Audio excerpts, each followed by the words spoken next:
신앙 고백하겠습니다. 주는 그리스도시요 살아계신 하나님의 아들이십니다. 우리 옆에 있는 분들에게 인사합니다. 당신은 전도자입니다. 네. 당신은 남은 자입니다. 네. 예배 시간에는 강단에서 설교자가 믿음의 말을 계속합니다. 성경의 말씀은 또 믿음의 말이고 힘 있는 말이고 능력의 말이기 때문에 우리가 들을 수만 있다면 믿음은 들음에서 나고 들음은 그리스도의 말씀으로 말미암느니라. 믿음이 생길 수밖에 없는 것이죠. 그래서 여러분 오늘 하나님의 말씀은 정확무합니다. 살아서 움직이고 운동력이 있습니다. 반드시 능력의 말씀이 성취될 것이고 임하게 될 것입니다 하고 그 믿음으로 여러분 계속 기도하시면서 귀가 열려질 수 있도록 하나님 내 귀가 열려지게 해 주시옵소서. 하나님의 말씀을 잘 내 마음속에 영혼 속에 담을 수 있도록 역사해 주시옵소서. 그래서 이 복음의 말씀이 이 그리스도의 말씀이 내 안에 각인되면요 우리가 가치가 바뀔 정도로 각인된다. 여러분 계속 각인시키세요. 그러면 이번 한 주간 동안 현장에서 어떤 문제와 사건이 올지라도 복음의 가치를 발견하면요. 바울도 그랬잖아요. 감옥에 있어도 아무 상관없다 그랬잖아요. 그 정도로 이런 복음이 말씀이 여러분에게 딱 각인되었으면 좋겠고요. 또 뿌리 내리길 원합니다. 뿌리 내린다는 건 뭡니까? 인본주의를 쓰지 않는다는 거예요. 이 복음의 말씀이 나에게 각인되니까 내가 인도를 받을 수 있는 거예요. 또 체질은 뭡니까? 모든 것을 보는 게 말씀이 기준이 되는 게 체질이다 그거예요. 나에게 문제가 어려움 왔는데 이 복음의 말씀이 각인되고 뿌리 내리니까 인본주의 쓰지 않고 당황하지 않고 모든 것을 복음의 눈으로 말씀의 눈으로 보게 되는 게 그게 바로 체질됐다 그 말입니다. 오늘 기도하세요. 하나님 이 복음의 말씀 내가 잘 들을 수 있도록 귀를 열어주시고 그래서 이 복음이 나에게 각인되고 또 뿌리 내리고 체질되어질 수 있도록 하나님 역사해 주시옵소서. 이렇게 기도하시는 저와 여러분 되시길 주님으로 축원합니다. 제가 유튜브라든지 이렇게 책들을 읽어보면 성공한 사람들 이런 간증문이나 영상들을 이렇게 보면 그들의 공통점이 있어요. 유명한 사람들, 성공한 사람들 마지막 대부분 허무하다, 공허하다 이런 고백들을 많이 하더라고요. 당신은 참 성공한 사람 같습니다 라고 인정받은 그런 사람들의 대부분이 인생 무상이라고 하죠. 인생 무상이라는 단어 아시죠? 다들 헛되고 뭔가 공허하다 이런 고백들을 많이 합니다. 왜 그럴까요? 그들의 인생의 중심이 이제 노력 인생이었던 거죠. 또 선행하는 그 인생이었고 또 우상 인생이었고 또 열심 인생이었어요. 그게 나쁘다는 게 아니에요. 내가 내 인생 한 번 사는 인생 열심히 해서 내가 노력해서 성과를 이룬 거 그건 나쁜 것은 아니죠. 나쁘다는 말이 아니라 문제는 그렇게 해서 끝까지 갔을 때 오는 그 인생의 허무함과 그 공허함 그 문제 피할 수가 없다 그거죠. 미안하지만 더 큰 문제는요. 내세가 있잖아요. 영원한 그 지옥이 있다는 것입니다. 그런데 유일하게 오직 성경에만 그렇지 않은 인생에 대해서 나옵니다. 오늘 바울의 그 힘 있는 그 인생의 고백을 우리는 고백했습니다. 바울이 뭐라고 했죠? 항상 기뻐하고 쉬지 말고 기도해라. 범사에 감사하라는 그런 믿음의 고백을 남겼습니다. 아니, 어떤 사람들은 내 인생이 헛되고 공허하고 그런 고백을 남겼고 어떤 이는 이런 힘 있는 고백을 남기게 된 겁니다. 바울이라는 인생을 우리가 한번 볼 텐데, 이 바울뿐만 아니라 성경의 많은 믿음의 사람들은요, 인생 무상, 이 문제에 빠지지 않았다는 거예요. 그 이유가 뭔지 아십니까? 오늘 말씀의 제목이 뭡니까? 자, 다 같이 은혜의 인생. 그 허무하고 공허한 인생의 마지막에 그 문제에 빠지지 않을 수 있었던 것은 바로 모든 믿음의 사람들과 바울은 은혜의 인생을 사는 것입니다. 사랑하는 성도 여러분, 여러분 인생의 말로의 마지막에 있을 때 헛되고 헛되도다가 아니라 이 모든 건 하나님의 은혜였습니다 하는 은혜 인생 사시길 주님으로 축원합니다. 그래서 우리가 로마서를 보는 가운데 특별히 오늘 이 바울을 언급하는 이유가 바울이 어떻게 로마에 있는 교인들에게 확신찬 그런 교리들을 말할 수 있었고 구원이 행위가 아니라 노력이 아니라 하나님의 은혜였다는 것을 확실하게 증거할 수 있었던 이유를 오늘 말씀을 통해서 확인하고 로마서를 보는 가운데 바울의 그런 인생을 우리가 점검하고 은혜 인생이 어떤 인생인가, 행위 인생이 아니라 은혜 인생이 얼마나 가치 있고 의미가 있는 인생인지를 여러분 확인하셔서 여러분의 모든 인생이 은혜의 인생이 되어지길 주님으로 축원합니다. 왜 은혜 인생입니까? 인간이 노력하고 행위로 되는 게 아니라는 거예요. 절대로 내 노력과 행위로는 안 되는 문제가 있다는 거예요. 하나님이 해주지 아니하면, 하나님이 내 마음과 생각을 주장하지 않으면, 하나님이 내 마음을 온전하게 하지 않으면 안 되는 문제가 있다는 거예요. 하나님 떠난 문제, 삼저주, 이 죄악, 저주 재앙, 이거는요 인간이 할 수 없기 때문에 그래서 은혜 인생이라고 하는 겁니다. 그런데 목사님 제가 주일날 은혜 많이 받았습니다. 그 정도는 안 되는, 그 정도의 농도로는 안 되는 거예요. 내 인생 자체가 하나님의 은혜였습니다. 나의 모든 삶도 하나님의 은혜입니다. 여러분 이 정도는 돼야지 은혜 인생이라고 하는 것이죠. 그래서 여러분 계속 바꿔나가시기 바랍니다. 나는 노력 인생이 아니라 행위 인생이 아니라 나는 선행 구제 종교 우상 인생이 아니라 나는 열심 최선의 인생이 아니라 나는 은혜의 인생이다. 여러분 하나님의 그 은혜 인생 사시면서 그 속에서 하나님이 예비된 축복 누리시고 성경에 많은 믿음의 일꾼들이 걸어갔던 그 의인의 길을 걸어가는 그 축복 누리시길 주님으로 축원합니다. 자, 은혜 인생 이전에 바울은요 절대 불가능한 인생이었어요. 여러분 보시기에 바울이 대충 살았다고 생각하십니까? 아니, 바울은요 열심히 살았어요. 뭐든지 열심히 했어요. 최선을 다해서 배우고 최선을 다해서 믿었어요. 최선을 다해서 진실되게 착하게 살려고 굉장히 몸부림치고 노력을 했어요. 한마디로 내 힘으로 내 인생을 살아왔다고요. 그러다가 어느 날 바울에게 절대 불가능한 문제가 온 거예요. 뭡니까?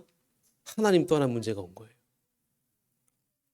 바울은요 로마서 7장 24절 보니까 남을 정죄하고 막 율법으로 막 지키려고 율법의 잣대로 모든 걸 보려고 그렇게 살아왔던 인생인데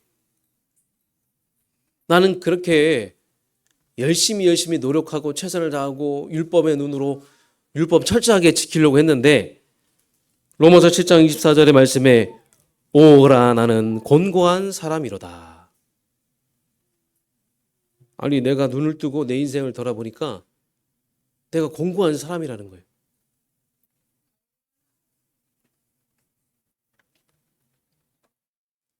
눈 뜨고 내 인생을 보는데 내 인생에 답이 없다는 거예요. 어느 순간에 발견된 거예요. 내 인생에 답이 없구나. 내가 왜 내 인생이 이렇게 될 수밖에 없는지 하나님 떠난 그 문제를 보게 된 거예요. 착하게 산다고 내 자녀에게 임한 문제, 내 가정에 임한 문제 해결되지 않는구나. 나에게 있는 고질적인 이 영적 문제, 하나님 떠난 문제 해결되는 게 아니구나. 그거를 바울이 발견한 거예요. 오라 나는 곤고한 사람이로다. 이 사망의 몸에서 누가 나를 건져내라. 나에게는 답이 없다는 거예요. 내가 그렇게 살아왔던 내 인생에 답이 없다는 거예요.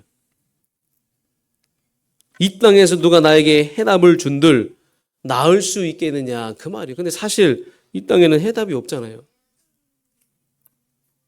이렇게 바울은 내적 방어를 했고 또 두 번째로 빌립보서 3장 6절 보니까 바울은 또 외적으로 계속 방어합니다. 하나님 떠난 인생의 모습이죠. 율법도 지키려고 했고 열심히 살려고 한 것이지만 그 모든 것이 다 방황하는 방법이었다는 거예요. 영적인 방황이었다는 거예요. 온전하게 위해서 죄도 안 지으려고 해보고 최선을 다해서 노력을 해봤지만 안 되는 거예요. 죄를 안 지으려고 했지만 안 되는 거예요. 그래서 우리가 너는 착한 아이야. 너는 너무나 착해. 그래서 너는 성공할 거야. 너는 좋은 아이일 거야. 문제는요. 그 다음이에요. 아무리 착한 아이로 자라나고 아무리 성공하면 뭐합니까? 엄밀히 진실되게 살아가면 뭐합니까? 방황과 그 갈등이 있다는 거예요. 방황과 갈등. 그래서 이 바울은요. 계속 로마서에서 말하는 게 행위로는 안 되는 거예요. 행위로. 로마서 11장 6절 만일 은혜로 된 것이면 행위로 말미암지 않음이니 그렇지 않으면 은혜되지 못하느니라. 행위로 못한다는 거예요. 그래서 로마서 8장 1절 2절에 그러므로 이제 그리스도 예수 안에 있는 자에게는 결코 정죄함이 없나니 이는 그리스도 예수 안에 생명의 성령의 법이 죄와 사망의 법에서 우리를 해방하였음이니라. 그러면서 3절에 뭐라고 말합니까? 율법으로는 육신이 연약하니 할 수 없으되 율법은 연약해서 육신은 연약해서 율법으로는 할 수 없으나 우리 하나님은 하시나니. 여러분 은혜 받아야 될 줄 믿습니다. 우리 자녀에게 하나님의 은혜가 임해야 될 줄 믿습니다. 하나님이 하셔야 되는 거예요. 하나님이 하셔야 되는 문제가 있는 거예요. 그래서 바울의 그 외적인 방황을 우리가 보면서 계속 인간이 연약하니까 열심히 하고 행함으로 안 된다는 거예요. 또 이제 고린도전서 15장 9절에 보니까 영적인 방황이 나옵니다. 결국 나중에 교회를 핍박하는 자가 되었잖아요. 바울이 사람을 또 해치고 극단적으로 공격적으로 막 잡아서 죽이고 여기에 기쁨이 찼다. 그건 정상이 아니죠. 근데 이 모든 것이 지금 내가 무너지고 있다는 거예요. 지금 내가 실패하고 있다는 거예요. 아니 바울이 안 해본 것도 없어요. 못 해본 것도 없어요. 다 해봤고 그랬지만 이것으로는 인간의 문제를 하나님 떠난 문제를 막을 수 없다는 것이죠. 여러분 절대 해결책은 없습니다. 이 땅에는 절대 해결책이 없어요. 이 땅에는 내가 영적으로 방황하는데 그것을 멈춰줄 자가 없어요. 지금 이 땅의 사람들이 이렇게 지금 살아가고 있는 거예요. 요즘 마약 중독 굉장하죠. 뭐 자살하죠. 여러분 마약 중독과 자살은 이미 이런 가운데 절대 불가능한 가운데 드러난 문제죠. 사실 숨겨진 문제가 큰 거 아닙니까? 하나님 떠난 문제 때문에 드러난 문제 아니겠습니까? 어느 순간에 내 인생을 내가 어떻게 유지할 수 없다는 거예요. 하나님 떠나서 방황하고 있는데 갈등하고 있는데 내 인생이 유지가 될 수 없으니까 이런 극단적인 선택을 하게 되는 거예요. 그래서 우리가 이 드러난 육신의 병보다는 이 숨겨져 있는 이 마음의 병이 더 아프다는 거예요. 여러분 손가락 부러진 것보다 손가락 부러지면 아프잖아요. 근데 손가락 부러진 것보다 내가 어렸을 때부터 받았던 그 마음의 상처, 그 마음의 병과 부모로부터 내려오는 가문으로 내려오는 그 문제는요. 육신의 그 아픔과 비교할 수 없는 거예요. 참된 해답이 없고 참된 인생이 회복되지 못하니까 바울은 계속 이렇게 방황하고 계속 인생이 무너지고 있는데 관계도 무너지고 사람들이 갈등하고 계속 엉켜 있는 그런 상태가 된 거예요. 알코올 문제라는 것은 드러난 문제지만 그 알코올 문제가 드러날 수밖에 없는 숨은 문제가 있잖아요. 하나님 떠난 문제, 상처와 그 외로움, 그 문제가 숨겨져 있다는 것이죠. 그러니까 바울은 이렇게 외적으로 계속 사람들을 핍박하고 막 했던 그런 행동들이 지금 하나님 떠나가지고 영적으로 방황하고 있다는 것을 보여주고 있는 것이죠. 여러분 주변에는요, 이런 분들이 너무나 많습니다. 그렇죠? 지금 현장에는요, 이렇게 하나님 떠나서 계속 영적으로 방황하는 사람들이 그렇게 많다는 거예요. 그래서 진짜로 여러분 구원받은 여러분, 하나님의 은혜로 구원받은 여러분들이 현장에서 증거를 보여주시기 바랍니다. 하나님 만난 자의 그 인생의 증거를 보여주시기 바랍니다. 복음 가진 자가 얼마나 이렇게 가치가 있는지를 여러분들이 보여주시기 바랍니다. 나이가 들어가면 들어갈수록 내 육신은 늙어가는데 나는 영적으로 계속 성숙하고 있어. 이게 여러분 복음의 위대함 아닙니까? 이걸 여러분 주변 사람들에게 보여주시기 바랍니다. 이걸 여러분이 증거하시기 바랍니다. 나는 나이를 계속 먹어가지 마. 나는 더 영적으로 성숙하고 익어가고 있어. 이게 여러분 복음의 가치 아니겠습니까? 복음 가진 자가 얼마나 기쁜 삶을 살아가고 감사한지 증거 보이시길 예수 이름으로 축원합니다. 우리는 은혜가 필요한 인생이에요. 절대로 노력과 방법으로는 안 되어지는 것. 그 방법도 사실 방법이 아니에요. 우리에게 베푸신 그 은혜만이 유일한 방법인 줄 믿습니다. 우리는 은혜를 달라고 기도해야 돼요. 하나님 나에게 베풀어 주신 그 은혜 계속 24시 나에게 부어 주시옵소서. 나에게 베풀어 주시옵소서. 자, 그러면 왜 은혜가 필요한가? 세상은 은혜를 거부하잖아요. 그런데 왜 우리는 은혜가 필요한가? 본론으로 들어가서 은혜가 필요한 이유. 우리는요, 영적인 존재이기 때문입니다. 창세기 1장 27절 우리는 하나님의 형상, 이미지, 영적인 존재. 저와 여러분은 영적인 존재인 줄 믿습니다. 우리가 밥도 맛있게 드셔야 합니다. 저는 밥 한 번 먹을 때 제대로 먹는 그런 사람이거든요. 제대로 드세요. 맛있는 거 맛있게 드시고 또 운동도 열심히 하시기 바랍니다. 제가 자전거를 샀어요. 뭐 얼마나 탈린지 모르겠지만 운동하고 세계보고만 끝까지 쓰임 받으려고 또 관리하려고 샀는데 자전거를 타고 이렇게 자전거 도로를 이렇게 지나가니까 굉장히 상쾌하고 하나님이 만들어주신 그 만물, 자연 세계가 얼마나 아름다운지. 근데 여기 대전천은 조심하세요. 하수구 냄새가 굉장히 심하더라고요. 깼어요, 그게 깼어. 저기 갑천이나 이런 데 한번 가세요. 저기 세종 쪽에 가면 자전거 도로가 있거든요.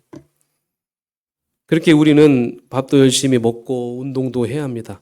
또 우리는 좋은 영화도 봐야 되죠. 뭐 뮤지컬도 우리가 보고 다 해야 되는데 하지만 그 전에 저와 여러분은 영적인 존재입니다. 그래서 우리는 하나님을 만나야 합니다. 우리는 하나님과 함께 해야 됩니다. 우리는 하나님과 동행해야 됩니다. 우리는 하나님 주신 축복을 계속 받아서 나아가는 그런 존재입니다. 우리는 하나님의 축복이 한 시간도 임하지 않으면 안 되는 그런 존재예요. 우리에게 주신 이 생명이 유지할 수 있는 방법은 늘 24시 하나님과 함께 하는 거예요. 우리는 그런 존재입니다. 그래서 우리는 은혜 받아야 됩니다. 여러분 은혜 받으시기 바랍니다. 하나님의 축복을 받고 하나님의 보호하심을 받고 하나님 주시는 말씀을 받고 인도하심을 받고 나아가는 존재가 바로 우리라는 거예요. 또 두 번째 은혜가 필요한 이유는 뭐냐? 창세기 3장부터 지금까지 지속된 것이 뭡니까? 흑암의 역사예요. 영적 흑암의 역사가 지금 전 세계 곳곳에 보여지고 있잖아요. 곳곳에 막 사단의 존재와 사단의 역사로 말미암아 흑암의 역사로 말미암아 전쟁이 일어나고 난리가 일어나고 질병이 일어나고 계속 흑암 혼돈 공허가 이 온 땅 만민에게 덮였다. 이사야 60장에 나오잖아요. 흑암 혼돈 공허가 온 땅에 덮었다. 지금 이런 일들이 계속 일어나고 있잖아요. 여러분, 아담과 하와가 왜 선악과를 먹었습니까? 배고파서 선악과 먹었어요? 배고파가지고 선악과 먹었는데 농약 묻어 죽었습니까? 하나님이 야 선악과인 내 거고 그 에덴 동산에 있는 거 다 내 거야. 너 왜 먹었어? 해서 하나님이 벌 주신 거예요? 그게 아니잖아요.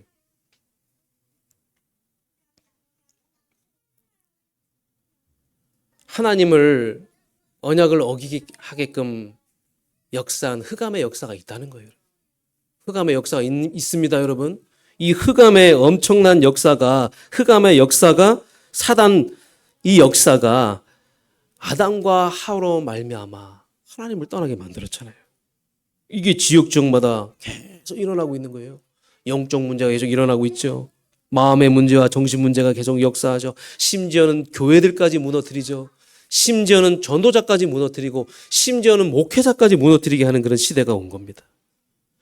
이 엄청난 강력한 능력을 이길 수 있는 힘은 뭡니까?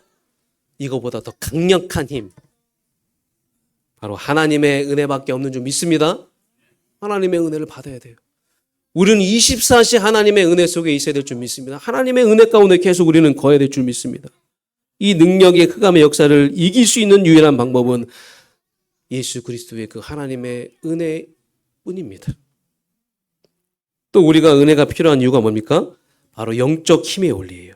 그럼 창세기 4장 이후부터 성경의 마지막인 요한계시록까지는 계속 영적 힘의 원리가 나옵니다.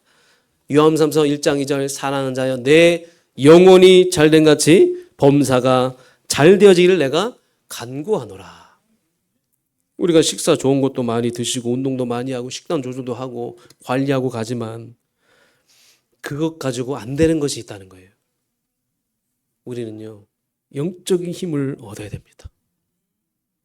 영적인 힘이 하나님의 은혜예요. 아니 창조 원리가 그래요. 하나님과 함께 해야지 우리는 존재의 이유가 있는 거예요. 그럼 생육하고 번성하고 다스릴 수 있는 모든 축복은 누리게끔 그렇게 우리를 설계하셨어요. 우리를 그렇게 디자인하신 거예요. 우리가 그렇게 살지 않으려고 해도 우리는 하나님이 그렇게 우리를 만드셨다고요. 인간은 영적인 힘을 가지고 가야 돼요. 우리는 늘 영적인 힘을 가지고 현장으로 가야 될 줄 믿습니다. 우리 렘넌트들과 청년들이 여러분 한 시대 최고의 성공자 되길 원합니까? 여러분 진짜 그 영적 서밋 되고 싶어요? 그래서 여러분 세상 서밋 다 살리고 싶습니까? 여러분 정상에 올라가면 여러분 누가 있어요? 이 세상 서밋은 누가 세상 서밋을 하고 있습니까? 그 세상 서밋의 배후에는 누가 있어요? 네피림이 있잖아요. 흑암의 역사가 있잖아요. 그 배후에 그 강력한 능력, 귀신의 역사가 있잖아요. 그들을 이기려면 어떻게 돼요? 그들을 능가해야 될 거 아니겠습니까? 그들을 능가할 수 있는 강력한 힘이 필요하잖아요. 그 강력한 힘이 뭡니까? 예수 그리스도의 그 하나님의 은혜예요. 여러분 영적 힘은 얻어야 됩니다. 우리 렘넌트 청년들 진짜 성공하기 원합니까? 그 자리에 가서 왕을 바꾸고 왕을 치유하고 여러분 영적인 대통령이 되고 싶습니까? 영적인 힘 얻으시길 주님으로 축원합니다. 영적인 힘을 얻어서 그 왕 옆에 있는 박수, 술객, 모든 무속의 역사를 이길 수 있는 힘은 바로 영적인 힘이에요. 영적 서밋이. 여러분 성경 전체가 바로 은혜의 이야기예요. 이 성경 66권은요. 다른 이야기를 말하는 게 아니라 은혜의 이야기를 말하는 겁니다. 우리는 은혜 안 받으면요. 1분 1초도 살 수 없어요. 저는요. 하나님의 은혜 없으면 1분 1초도 살 수 없을 것 같아요. 하나님의 은혜로 제가 여기까지 왔잖아요. 제 육신의 질병도 하나님의 은혜로 하나님이 치유하시고 여기까지 왔잖아요. 하나님의 은혜가 아니면 1분 1초도 저는 살아갈 수 없는 그런 존재입니다. 그동안 잘 버텼지만 어찌어찌 그동안 잘 버텼지만 앞으로 여러분 하나님의 은혜로 살아가시기 바랍니다. 은혜 인생 되시길 주님으로 축원합니다. 어떻게 우리가 전도선교 세계복음화 가운데 갑니까? 물론 우리가 세계복음화 할 수 있는 만남의 축복도 주시겠지만 경제도 주시겠지만 중요한 거는요, 은혜입니다. 우리는 하나님의 은혜로 지금까지 전도선교 세계복음화 전세계 237에 하나님의 나라를 확장하는 일에 쓰임 받았어요. 이번에 제가 아프리카를 가는데 부담도 되면서 굉장히 마음이 무거우면서도 또 한편으로는 감사한 게 사실 이분들이 처음 가는 거예요. 계속 물어봐요, 저한테. 모기 어떻게 할 거냐고 막. 뭘 어떻게 모기를 뭐 맞으면 되지 뭐. 물리면 되지. 하루에도 계속 전화해가지고 말라리아 뭐 어떻게 해야 되는지 막 계속 14명이라는 사람을 한 번도 가보지 못한 사람을 데리고 가려고 하니까 이게 저에게도 은혜가 필요합니다. 모든 일정 가운데 하나님의 은혜를 주셔서 하나님의 사역을 우리에게 맡기신 그 분량이 있거든요. 그 잘 감당할 수 있도록 처음부터 끝까지 영적 싸움하면서 나갈 수 있도록 여러분 기도의 배경이 되주시길 바라겠습니다. 그러면서 바울이 이제 변화가 됩니다.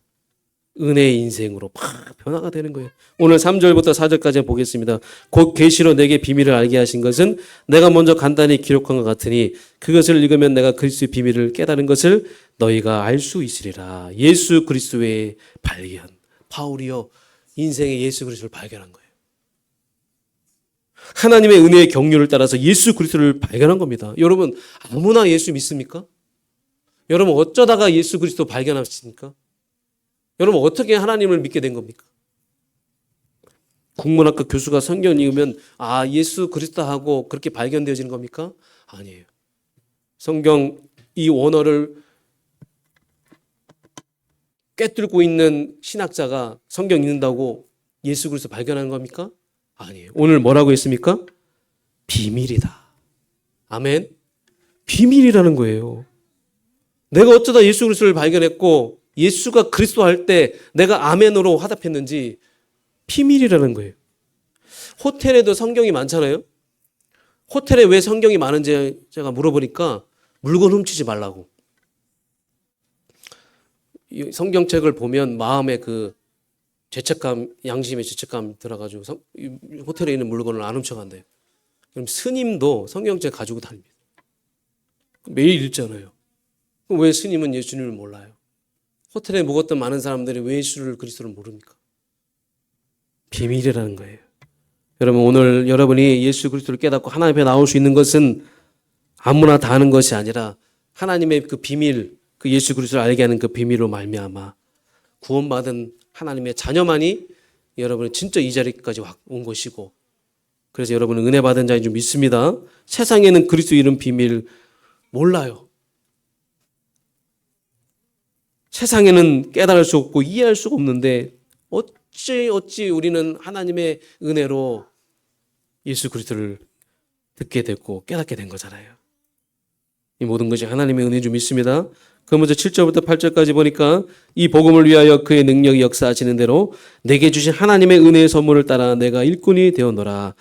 모든 성도 중에 지극히 작은 자보다 더 작은 나에게 이 은혜를 주신 것은 측량할 수 없는 그리스도의 풍성함을 이방인에게 전하게 하시고 전도자가 된 겁니다. 사랑하는 성도 여러분, 전도자 되시기 바랍니다. 전도자는 여유 있는 사람이 전도가 되는 거 아니에요. 마태복음 4장 19절에 보니까 예수님이 베드로를 찾아가셨을 때 제가 일부러 그런 겁니다. 제가 뭐 바울과 뭐 베드로가 헷갈려서 그런 거겠습니까? 베드로를 찾아갔을 때 베드로 뭐 하고 있었습니까? 금을 건지고 있었잖아요. 생계. 가장 생계가 급한 베드로에게 찾아와서 내가 너를 사랑 남는 어부가 되게 하리라 이렇게 말씀하셨어요. 여러분 전도자는요 아무나 하는 게 아닙니다. 하나님의 은혜를 받은 자가 전도자가 될 수 있습니다. 여러분 베드로처럼 하나님의 은혜 받으시기 바랍니다. 하나님의 은혜를 받으면 내가 하고 싶어서 전도자가 되는 게 아니에요. 하나님의 은혜로 되어지는 거예요. 하나님의 은혜로. 그래서 여러분 선물입니다. 아무나 받는 것이 아니에요. 선물이다. 바울에게 선물을 주신 거예요. 그러면서 이제 우리의 남은 인생이 특별 인생을 살아가게 되는 겁니다. 이제 앞으로 하나님은 저와 여러분들을 이 시대적인 축복 주셔서 이 언약의 대열 속에 있게 하셔서 내가 이 그리스도 예수 발견했을 뿐인데 내 인생이 특별 인생으로 하나님이 우리를 인도하신다는 거예요. 그래서 마지막 세 번째로 이 은혜의 인생에 응답이 있다는 겁니다. 여러분, 우리가 예수를 만나고 나서 우리는 개인의 수준과 상관없는 삶을 살아가고 있는 거예요. 저는요, 아무리 생각해도 제 수준과 제 환경과 제 모든 것과 상관없는 그런 삶을 살아가고 있는 것 같아요. 굉장히 부족하고 연약한데 하나님의 전적인 은혜로 인도받고 있기 때문에 그게 가능한 것 같아요. 여러분도 가능하죠? 우리가 이런 환경과 이런 수준과 이런 여러 가지 상황 속에서도 우리가 전도자로 살아갈 수 있다는 것은 하나님의 은혜이기 때문에 가능한 겁니다. 우리가 전적으로 하나님의 인도를 받고 있기 때문에 가능한 것입니다. 내가 복음 위에 있을 뿐인데 이제 내가 이 은혜를 들어주는 정도가 아니라 이 은혜를 또 전달하고 이 은혜로 많은 사람들을 돕고 치유하는 자가 된 것입니다. 그러면서 사도행전 9장 15절 이방인과 임금들과 이스라엘 자손들에게 전하기 위해 택한 나의 그릇이라. 실제로 정말로 복음을 위해서 전도 선교를 위한 삶이 된 겁니다. 누가요? 바울이. 오늘도 한 영혼을 마음에 담고 기도하고 영혼 살리는 데 나의 관심을 갖고 내 의식주, 내 미래 고민하는 것이 아니라 내 문제 잡히는 것이 아니라 복음을 위해서 전진하는 삶이 됐다는 겁니다. 누가요? 예수 그리스도 발견한 복음 위한 바울에게 찾아온 최고의 응답인 줄 믿습니다. 그러면서 진짜 우리 후대들은요. 그래 내가 예수 그리스도 발견하고서 나의 길은 렘넌트 7명이 걸어갔던 길이구나. 우리 렘넌트들, 우리 후대들, 여러분의 길이 어떤 길입니까? 렘넌트 7명이 걸어가는 그 길입니다. 우리는 그 길로 가는 거예요, 여러분은. 나는 하나님이 원하시는 전도 선교의 길을 갈 사람이구나. 그러면서 그리스도 안에는 예비하고 준비해 놓은 것이 있다는 거예요.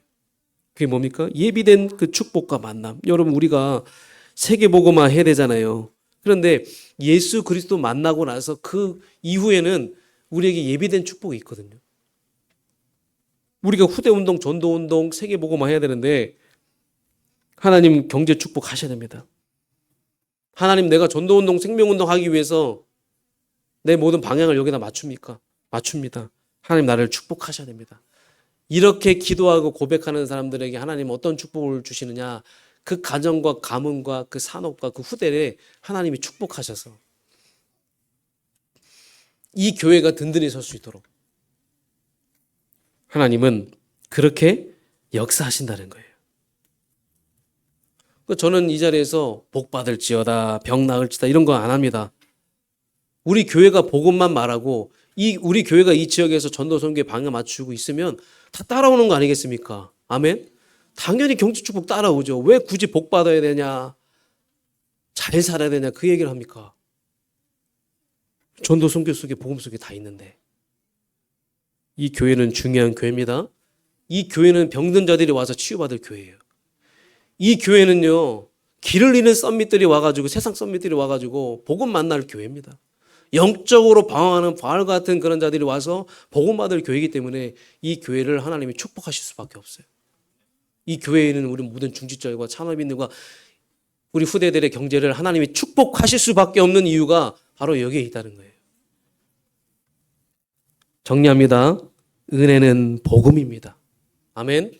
은혜는 하나님의 능력입니다. 은혜는 하나님의 사랑입니다. 사단이 가장 무서운 자가 누군지 아십니까? 은혜 받은 자. 은혜가 넘쳐난 자, 은혜가 충만한 자를 사단이 굉장히 무서워해요. 은혜 속에 거하면 됩니다. 은혜 받은 사람 옆에 가면요, 그 은혜가 전달됩니다. 은혜는 전염병입니다. 자, 옆에 있는 분들, 은혜는 전염병입니다. 확산됩니다. 은혜를 전염시키시기 바랍니다. 결론입니다. 저와 여러분은 이제 앞으로 은혜가 절실한 자가 될 것입니다. 나 이번 주 은혜 받았어요. 그 정도 농도가 아니라 하나님, 나는 앞으로 하나님의 은혜로 살아가겠습니다. 그래서 여러분, 위기와 사건이 오면요, 언제든지 여러분 날마다 계속 은혜 속에 있고 말씀 속에 있으면 하나님의 은혜로 다 이겨내게 될 줄 믿습니다. 속지 마시고 계속 여러분이 은밀한 시간을 가지세요. 그래서 그 속에서 감사의 시간을 가지세요. 입술에 잘 안 떨어지도록 하나님 감사합니다. 나 구원받았습니다. 나 오늘 죽어도 천국입니다. 아멘. 내 인생 정확하게 인도하신 가운데 하나님, 나에게 위기가 왔고 문제가 왔습니다. 그러나 나에게 이 위기는 위기가 안 됩니다. 문제는 문제 안 됩니다. 결국 나는 말씀대로 가는 인생이 될 것이고, 하나님이 나를, 내 인생을 하나님이 원하시는 그 계획대로 이끌어 가실 줄 믿습니다. 그 과정 속에 있는 하나 일부일 뿐입니다. 여러분, 이렇게 기도하시기 바랍니다. 그러면서 이제 앞으로 여러분 전도자, 선교자의 삶을 살아가는 그 은혜를 누리시기 바랍니다. 그래서 여러분, 진짜 우리의 인생이 은혜 인생이 되기 원합니다. 진짜 하나님의 은혜가 아니면 안 됩니다. 하나님, 나 은혜로 살아가고 싶습니다. 이번 한 주간도 여러분 은혜로 살아가는 은혜의 증인이 되시길 주님으로 축원합니다. 하나님, 오늘 우리에게 말씀 주심에 감사드립니다. 우리는 구원받았습니다. 더 받을 것이 없습니다. 은혜만 베풀어 주시옵소서. 내가 참 경륜이 인생을 통해 이루어지게 된 이 은혜를 날마다 누리게 하여 주시옵소서.